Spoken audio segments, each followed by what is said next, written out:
以前咧，我記得條街住滿晒人嘅，同埋隔離即係鄰里關係咧係非常之好嘅。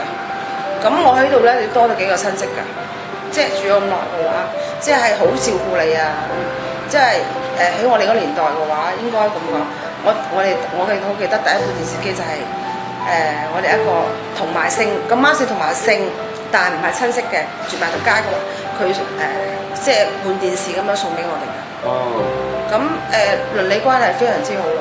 雖然係一個百年老街嘅話，但係經過政府幫你粉飾嘅話咧，咁就情況係即係好多你以前睇唔到嘅雕刻咧，你會呈現咗出嚟咯。你要睇下啲柱位啊，有啲挑花啊，以前係好有特色嘅喎。以前自己冇留意到，但係自從政府粉飾咗之後，就開始留意咗啊，原來真係咁有特色嘅。你會好難揾到，或者香港國內都好啦。你係好難揾到一啲喺澳門裏邊，除咗條街之外，係咁多特色嘅地方。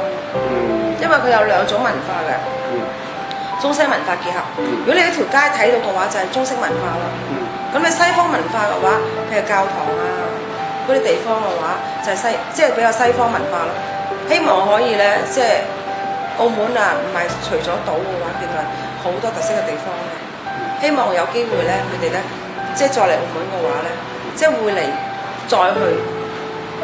再行嗰條街嘅話，即係除咗買手信之外啦，我哋澳門係一條咁特色嘅街道。